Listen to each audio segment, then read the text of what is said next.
Merci. Bonjour tout le monde.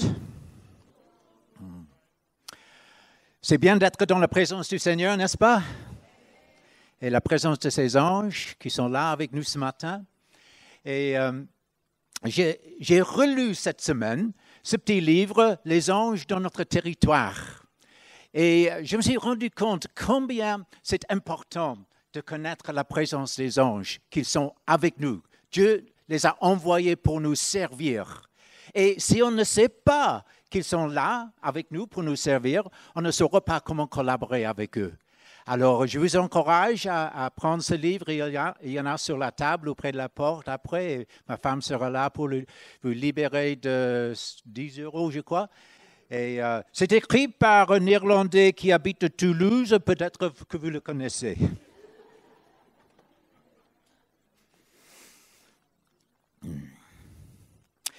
Ce matin, j'aimerais parler au sujet du cœur de Dieu pour le peuple arabe. On parle souvent du peuple d'Israël dans le plan de Dieu, et c'est bon. Mais ce matin, j'aimerais parler un peu de l'origine et la destinée du peuple arabe d'après la parole de Dieu. Le livre de Genèse en parle, le livre d'Ésaïe en parle. Mais d'abord un peu d'historique. Les Arabes sont un peuple sémitique, frère aîné aux Juifs, descendants d'Abraham. Dans les anciennes langues sémitiques, le mot arabe, ou en hébreu Ereb, a connoté le désert et ceux qui y vivaient. Et les descendants d'Ismaël, fils aîné d'Abraham, a habité le désert au Moyen-Orient. Et après à peu près 2500 années, la plupart d'entre eux sont devenus musulmans dans le temps de Mohammed. Et dans le siècle après Mohammed, donc dans le 8e siècle, les armées arabes ont créé un empire plus grand que l'empire romain. Et ils ont assimilé beaucoup d'autres ethnies dans leur culture, dans leur langue, dans leur religion. Et aujourd'hui, la Ligue arabe compte 22 nations, avec à peu près 400 millions de personnes. Et les locuteurs arabes comprennent le 4e ou 5e groupe linguistique au monde. Alors, c'est un groupe important, c'est un peuple important et Dieu les aime. Et on a lu ce matin ce passage au sujet du sang de l'agneau qui a été immolé, l'agneau qui a été immolé pour nous et qui a racheté par son sang des gens de toute tribu, de tout peuple, de toute nation, de toute langue. Et pendant la semaine, là, on a eu 24 heures de prière et vendredi matin, je me sentais autour du trône du Seigneur avec ces personnes de toutes ces langues, de toutes ces tribus et de tous ces peuples. Et il y avait les fils d'Ismaël. Et pas seulement quelques-uns, mais des milliers qui sont là.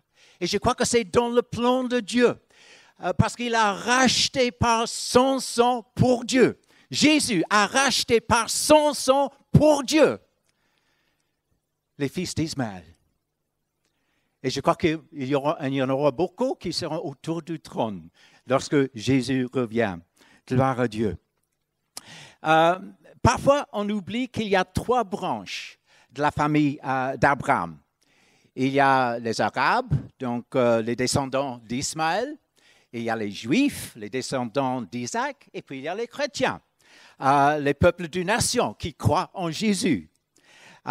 Et en Romains 4, Abraham est le père de tous les incirconcis qui croient. Donc, c'est nous, les peuples d'une nation, qui croient, pour que la justice leur fût aussi imputée. Mais il est aussi le père des circoncis. Et vous vous rappelez qu'Ismaël était circoncis le même jour qu'Abraham. Et le peuple arabe sont circoncis. Et ce n'est pas seulement le peuple juif qui sont circoncis.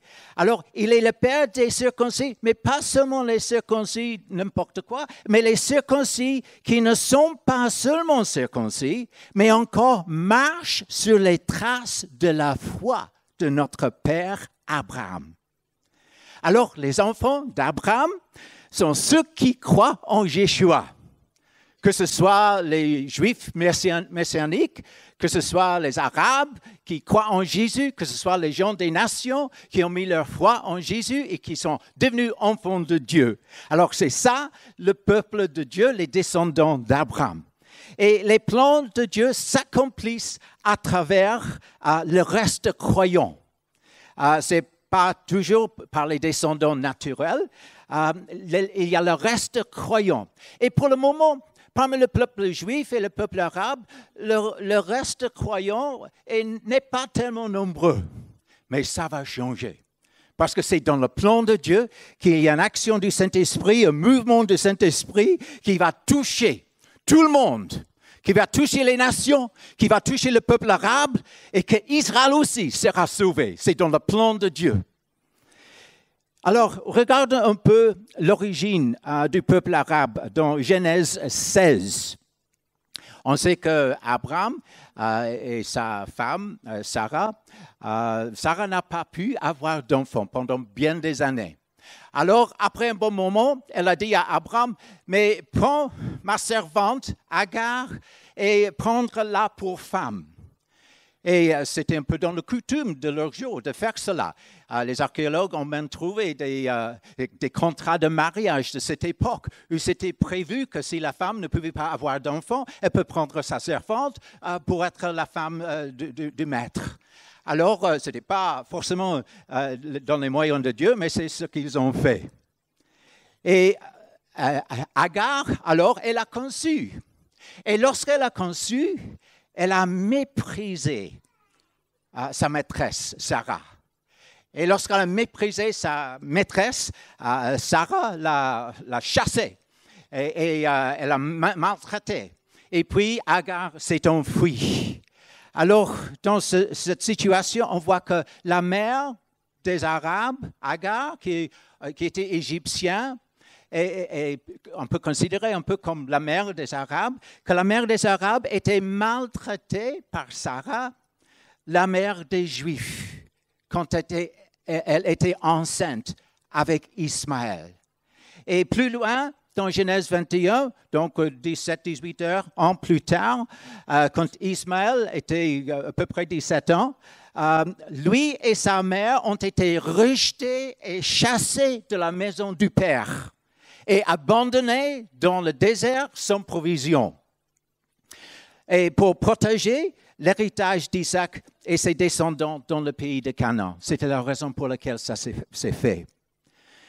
Mais quand on est maltraité, dès le sein maternel, est rejeté, chassé, abandonné, dès sa jeunesse, on ressent l'injustice, on ressent le rejet, l'abandon, l'esprit d'orphelin, et souvent on réagit avec amertume, avec hostilité, avec colère, avec de la haine aussi. Et on passe tout cela à ses descendants. Alors, on peut comprendre aujourd'hui comment beaucoup d'Arabes ressentent contre les Israéliens et surtout les Palestiniens. Alors, ça revient loin. Les racines de cela vont loin. Ça n'a pas commencé en 1948, quand l'État de l'Israël était établi encore une fois. Ça a été encore renouvelé à ce moment, mais les racines étaient beaucoup plus profondes dès le sein de la mère d'Ismaël. Alors, il y a eu des problèmes dès ce moment-là. Mais je veux regarder aussi le cœur de Dieu envers Agar, envers Ismaël et le peuple arabe. Parce qu'on voit dans Genèse 16 que Dieu a envoyé son ange à Agar. Et c'est la première fois dans la Bible qu'on lit que l'ange de l'Éternel est mentionné. Et les théologiens parlent de la loi de la première mention. C'est-à-dire que toute doctrine et toute nouvelle révélation de Dieu est commencée dans la Genèse, la fondation est posée et puis développée dans le reste des Écritures. Alors Dieu a montré son cœur vers le peuple dans la détresse et comment les anges ont été envoyés pour aider cette femme qui était dans la détresse. Et ça montre le cœur de Dieu vers le peuple arabe, vers Ismaël, lorsqu'il était encore dans le sein de sa mère. Dieu envoyait la détresse. Dieu ressentait la situation qu'il y avait. Et Dieu a envoyé ses anges. Les anges sont des veilleurs. Ils veillent sur le peuple de Dieu. Ils voient quand nous sommes dans la détresse, quand nous sommes dans la difficulté. Et lorsque Agar a expérimenté la visite de cet ange, elle a appelé Dieu d'un nom nouveau. Elle l'a appelé Ata El-Roi, le Dieu qui me voit. Et je crois que c'est un nom important, que c'est chaque fois qu'elle adorait Dieu après ça, chaque fois qu'elle priait Dieu après ça, c'était Dieu. C'est toi qui me vois. Je t'adore, toi qui me vois. Je te prie, toi qui me vois. Parce que souvent, on pense que Dieu est loin, il est à une distance, mais elle a reconnu, après cette expérience avec l'ange, que Dieu était là et il a tout vu. Alors, il nous voit aussi dans nos circonstances. Dieu voit les personnes dans la détresse. Il voit les femmes qui sont maltraitées. Il voit les personnes qui sont méprisées. Il voit le rejet. Il voit l'abandon. Il voit toutes ces choses. Et dans le livre d'Ésaïe 63, il est dit, dans toute leur détresse, il a été lui-même dans la détresse. Et l'ange qui se tient en sa présence les a sauvés. Alors, il parle là du peuple d'Israël. Lorsque le peuple était dans la détresse, il est dit que Dieu lui-même était dans la détresse. Et il a envoyé son ange, l'ange de sa présence, pour être avec eux. Alors Dieu, il ressent ce que nous ressentons. Souvent, on pense que c'est la mère qui est plus à l'écoute des sentiments de ses enfants. Mais ici, c'est Dieu, le Père, qui est à l'écoute des sentiments de nous, ses enfants. Il sait ce que nous ressentons. Et il envoie ses anges. Parfois, on les voit, parfois, on ne les voit pas. Ma femme a expérimenté une fois, un jour qu'elle était vraiment dans la détresse, qu'elle était en pleurs. Il y avait un ange qui est venu, qui s'est assis derrière elle, et cet ange lui a dit que quand tu te sens faible, c'est moi qui serai là pour te fortifier. Il a dit que c'était son affectation. Il était désigné pour cette mission, de le fortifier quand elle se sentait faible. Alors les anges ont une mission envers nous, parce que Dieu sait ce que nous avons besoin, et il envoie ses anges. Alors, cet ange qui a trouvé Agar dans cette situation, il a dit dans le verset 9, l'ange de l'Éternel lui dit, retourne vers ta maîtresse et humilie-toi sous sa main. Il lui a donné de la direction, quoi faire dans cette situation, parce qu'elle s'est enfuie. Mais qu'est-ce qu'elle peut faire comme une femme enceinte dans le désert? Alors, la provision de Dieu était de retourner, d'être dans la maison d'Abraham. Ce n'était pas le moment encore pour elle d'être indépendante et pour Ismaël d'être indépendant. Ce n'était pas le moment encore. Il fallait retourner à la maison de sa maîtresse et il fallait s'humilier. Et ça, c'est pas facile, parce qu'elle avait méprisé. Son attitude vers sa maîtresse n'était pas bonne. Ça ne veut pas dire que ce que sa maîtresse a fait était bon aussi. Mais c'est son attitude. Alors, il fallait faire face à son attitude. Il fallait se repentir, il fallait s'humilier, il fallait s'agir des choses qui n'étaient pas bien dans son cœur. Alors, nous aussi, parfois, les circonstances, les choses difficiles dans la vie, même si on est maltraité, parfois nos réactions ne sont pas bonnes. Et il faut que nous traitons nos réactions aussi. Il faut s'humilier. Et ce n'est pas facile, surtout pour les hommes. Je ne sais pas pour les femmes, mais les hommes ont toujours raison, même quand ils ont tort. C'est comme ma femme dit. Alors, il faut s'humilier. Il faut reconnaître quand on a péché, quand on a eu une mauvaise attitude. Et il faut revenir parce que c'est la provision de Dieu dans la maison du Père. Alors, l'ange a aussi donné une promesse, verset 10. L'ange de l'Éternel lui dit, « Je multiplierai ta postérité.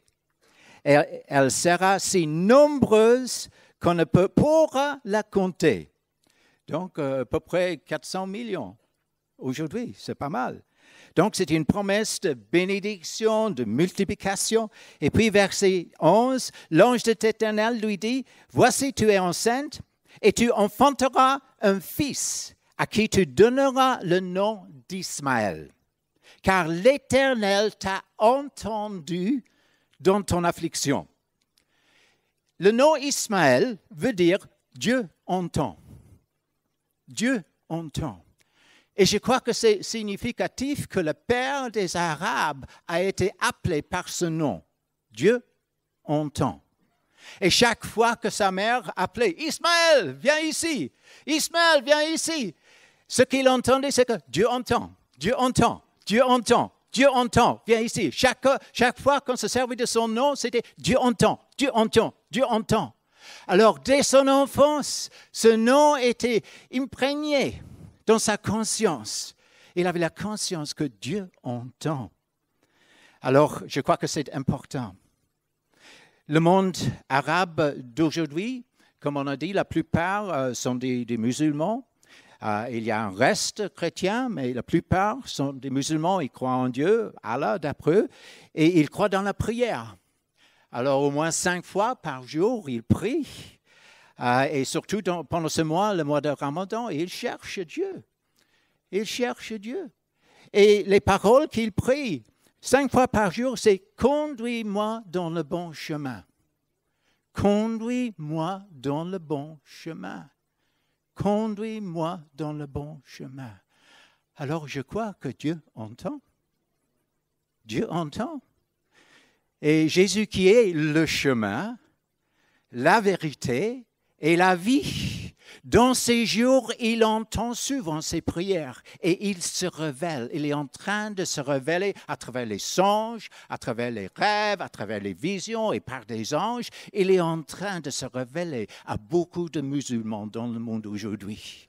Je crois que c'est une action merveilleuse que le Seigneur fait dans ces jours parce que Ismaël, il s'est appelé Dieu entend. Et dans Jérémie 29, il est dit, « Vous me chercherez et vous me trouverez, si vous me cherchez de tout votre cœur. » Et il y en a qui cherchent à connaître la vérité de tout leur cœur. Et Dieu a promis, « Vous me chercherez et vous me trouverez. » C'était pour les Israélites, c'était pour les Arabes et c'est pour nous. C'est une vérité. Si on cherche le Seigneur de tout cœur, on le trouvera. Alors, de plus en plus, on voit cela dans le monde musulman. Et j'ai lu quelque part que dans les derniers 12 mois, il y a eu plus de musulmans qui sont venus à Jésus que dans les 12 siècles précédents. Alors, ça c'est le niveau de l'action du Saint-Esprit dans nos jours. Dans les derniers 12 mois, plus que dans les 12 siècles précédents. Et souvent, Dieu envoie un ange pour leur montrer le chemin. Vous vous rappelez l'histoire de Corneille dans le Nouveau Testament? Il n'était pas du peuple juif, il n'était pas du peuple de Dieu, mais il cherchait Dieu de tout cœur, il priait. Et Dieu a envoyé un ange à Corneille, L'ange n'a pas prêché l'évangile à Corneille, mais l'ange a mis le contact entre Corneille et Pierre. Et Dieu a donné aussi une vision à Pierre pour le connecter avec Corneille. Et c'est Pierre qui a prêché l'évangile. Et la maison de Corneille sont venus au Seigneur et étaient remplis du Saint-Esprit. Alors, les anges sont en train de connecter les messagers de Dieu avec le peuple qui le cherche sincèrement. C'est une mission des anges. Et j'ai entendu l'histoire de deux musulmans qui sont allés à Mecque pour faire le Hajj. Et lorsqu'ils étaient là, un ange leur a apparu. Et l'ange leur a dit d'aller à Marseille, en France, à telle et telle adresse. Et ils trouveraient la vérité. Alors ces deux hommes, ils ont fait ça. Ils sont allés à Marseille. Ils ont trouvé cette adresse. Ils ont frappé à la porte. Et lorsque la porte était ouverte, c'était des personnes, des missionnaires musulmans qui habitaient là et qui étaient bien contents de les expliquer la vérité. Alors Dieu est en train de connecter le peuple de Dieu avec ses serviteurs, le peuple musulman qui cherche Dieu avec ses serviteurs. Et il y a une collaboration entre les anges et les évangélistes. Il y a une collaboration entre les anges et les gens qui cherchent Dieu. Alors c'est ce que Dieu est en train de faire aujourd'hui. Alors dès le sein de sa mère, Dieu a envoyé un ange pour donner à Ismaël son nom, et c'est un nom prophétique, le nom Dieu entend. Et je dis que leur heure est arrivée. L'heure de leur salut est arrivée. Il y a un mouvement extraordinaire parmi les musulmans depuis l'année 2000. Cela a commencé dans les pays musulmans non arabes, mais comme l'Indonésie et l'Iran et tout ça, mais maintenant ça continue dans les pays arabes. Et David Garrison, qui a fait une étude de recherche bien établie là-dessus, et il dit que maintenant il y a au moins, depuis l'année 2000 et 2012, il y a 69 mouvements des peuples vers Jésus. Et chacun de ces mouvements a au moins 1000 personnes d'arrière-plan musulmans qui sont venus à Jésus, ou une centaine d'églises qui ont été établies dans ces mouvements parmi les gens qui étaient musulmans. Alors, c'était des mouvements extraordinaires. Et depuis l'année 2012, ça continue. Et dans le livre « Dieu a tant aimé le monde musulman », Jerry Truesdale, il parle du nombre de personnes qui sont venues au Seigneur dans ces dernières années. Ça compte des millions, entre 10 et 20 millions, on ne sait pas exactement combien. Mais il y a des millions de personnes d'arrière-plan musulmans qui viennent au Seigneur. Gloire à Dieu. Dieu est à l'œuvre. Par des songes, par des visions, par l'évangélisation, par tous les moyens. Pour atteindre ces peuples. Et dans Ésaïe 19, on trouve encore le plan de Dieu pour le monde arabe. Il est dit dans Ésaïe 19, verset 20, « Dans le pays d'Égypte, et Égypte, c'est le pays avec le plus d'Arabes musulmans du monde, à peu près 100 millions. Mais le plan de Dieu, c'est que dans le pays d'Égypte, ils crieront à l'Éternel à cause des oppresseurs. Il y a eu bien des oppresseurs. Le Daesh, là ici, c'est tout ça qui ont été contre eux. Et ceux qui voient les raisons principales pour les musulmans pour se tourner au Seigneur, c'est à cause de la violence qu'ils ont vue parmi les musulmans. Alors, ils crieront à Dieu, à l'Éternel, à cause des oppresseurs. Et il leur enverra un sauveur. Merci Seigneur, tu es le sauveur des Arabes. L'Éternel sera connu des Égyptiens. C'est la prophétie, c'est la parole de Dieu. Et les Égyptiens connaîtront l'Éternel en ce jour-là. Et ils se convertiront à l'Éternel, qui les exaucera et les guérira. Et c'est ce que le Seigneur a promis de faire pour la nation d'Égypte. Et en ce même temps, il y aura une route d'Égypte en Assyrie. Les Assyriens iront en Égypte et les Égyptiens en Assyrie. Et les Égyptiens avec les Assyriens serviront l'Éternel. C'est une promesse de la parole de Dieu, c'est le plan de Dieu, c'est ce que Dieu est en train de faire de nos jours. Il est en train de faire cette route d'Ésaïe 19. Et en ce même temps, Israël sera, lui, le troisième, uni à l'Égypte et à l'Assyrie, et ces pays seront l'objet d'une bénédiction. Alors vous voyez, l'Égypte, l'Assyrie, Israël, unis ensemble dans le plan de Dieu. Et l'Éternel des armées les bénira en disant « Béni soit l'Égypte, mon peuple, et l'Assyrie, l'œuvre de mes mains, et Israël, mon héritage. » Alors Dieu a commencé cette œuvre d'amener ces nations vers le Seigneur. Quand on était en Égypte il y a quelques mois avec les Watchmen pour les Nations, j'avais entendu avant d'y aller qu'il y avait 3 à 5 millions de musulmans qui sont venus au Seigneur en Égypte. Et j'ai parlé avec un leader égyptien, il a dit, mais c'est même plus que ça. Il a dit que dans ces derniers 10 ans, il y a 5 à 10 millions musulmans qui sont venus au Seigneur en Égypte. Alors c'est quelque chose de significatif. Que ce que Dieu fait, il commence à sauver le peuple d'Égypte. Et ce qu'il a commencé, il va l'accomplir. Il va le terminer. Et aussi l'Assyrie. La région d'Assyrie, c'est autour de Mossoul, le plain de Ninive, où le peuple courd habite au nord d'Irak. Et on pense que c'est peut-être les descendants de Ketura, la troisième femme d'Abraham. Parce qu'après la mort de Sarah, Abraham s'est marié encore et il a eu encore des enfants.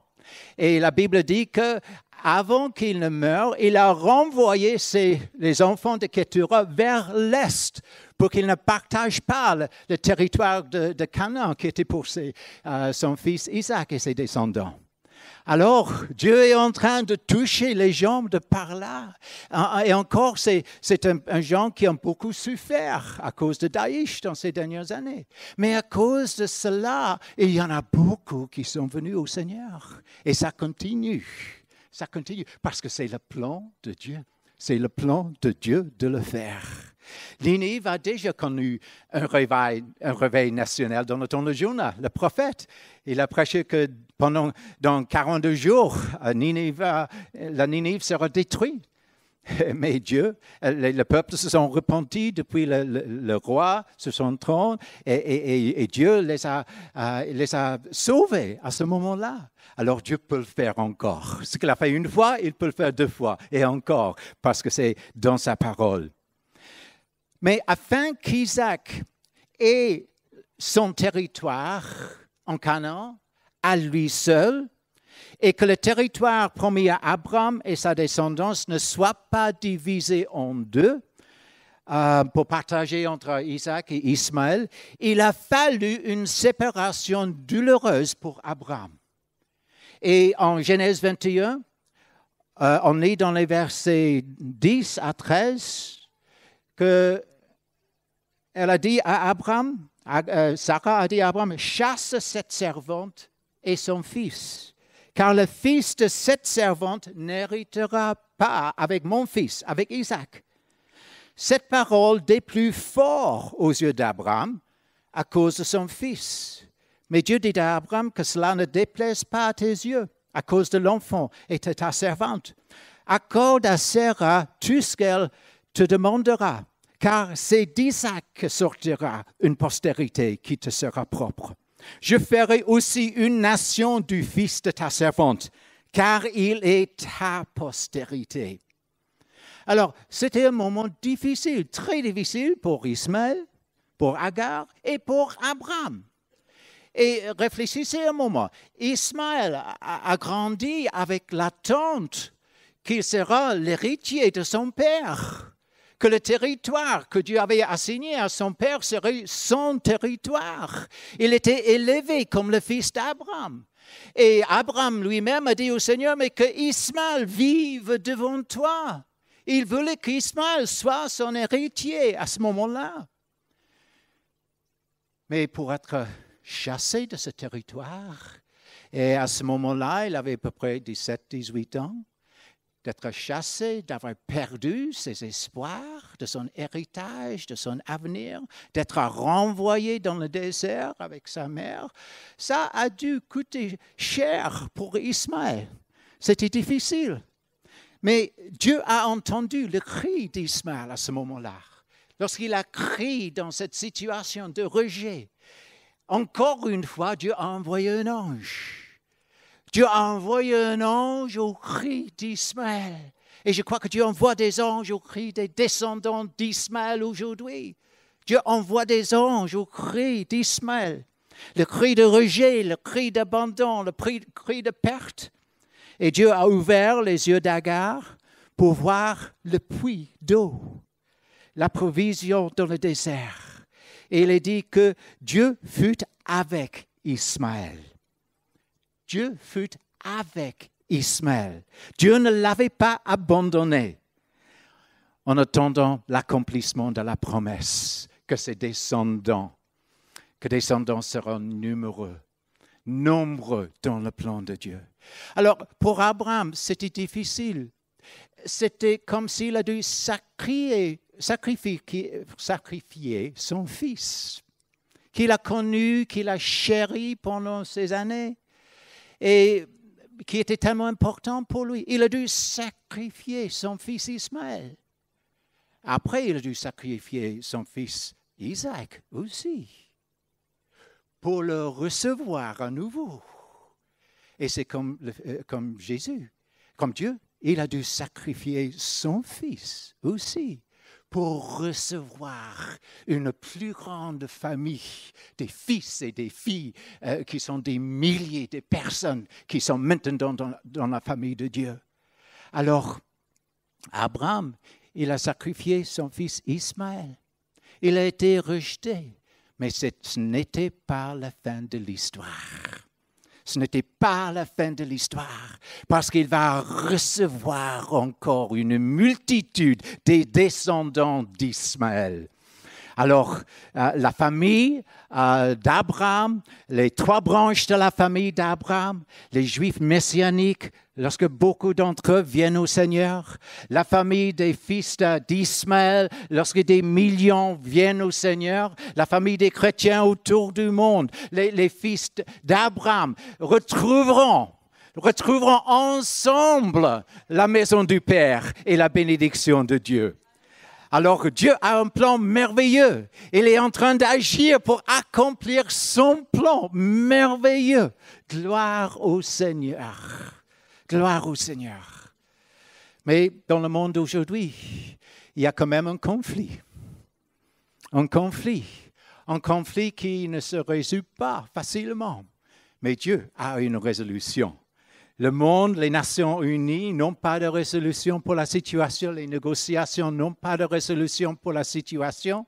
La résolution de Dieu, c'est son roi qui reviendra. Mais il reviendra pour le peuple Israël. Il reviendra pour le peuple d'Arabes qui croient en Jésus. Il reviendra pour tous ceux qui croient en Jésus. Et je crois que ce moment arrive. Jésus prépare. Dieu prépare pour le retour de Jésus. Il prépare en attirant les Juifs vers Jésus le Messie. Il prépare en attirant les musulmans, les Arabes, vers Jésus leur Sauveur. Il prépare en attirant les Français, les peuples des nations, à Jésus pour être Sauveur. Mais je crois que surtout en ce moment, en regardant ce que Dieu fait dans le monde, que c'est le temps d'Ismaël. Et c'est ce que j'entends dans mon esprit, c'est le temps d'Ismaël. Leur heure est arrivée. L'heure du peuple arabe, leur heure est arrivée. C'est leur temps de revenir à la maison du Père. Et c'est le temps d'être réunis avec leurs frères juifs, leurs frères chrétiens dans le monde. C'est le temps, c'est le temps, c'est le temps. Son temps est maintenant. Dieu est en train d'agir à cet égard, dans une manière inattendue par le monde. Et cette situation qui n'est pas, qu'on ne peut pas résoudre sur le plan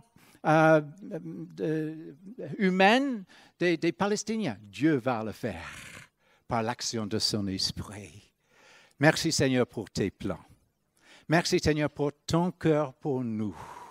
Tu nous as rachetés par ton sang pour faire de nous un royaume de sacrificateurs. Mais tu as racheté des Juifs, tu as racheté des Arabes pour en faire de ton peuple, afin qu'autour de ton trône, il y a des gens de toute langue, de toute nation, de toute tribu, de tout peuple, pour glorifier le Seigneur.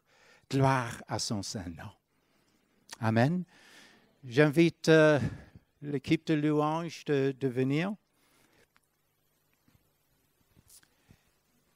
Et je vous invite à ouvrir vos cœurs au cœur du Seigneur pour le peuple arabe.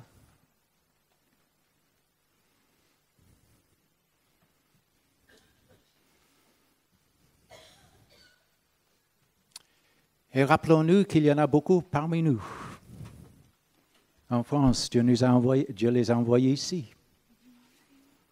Et que Dieu touche nos cœurs pour les aimer avec l'amour de Dieu. Et je sais que ça n'est pas facile pour beaucoup d'entre nous. Il y a plein d'histoires, il y a tellement de différences dans la culture, mais Dieu peut nous donner un amour. Dieu peut toucher nos cœurs pour nous changer, pour aligner nos cœurs avec le plan de Dieu.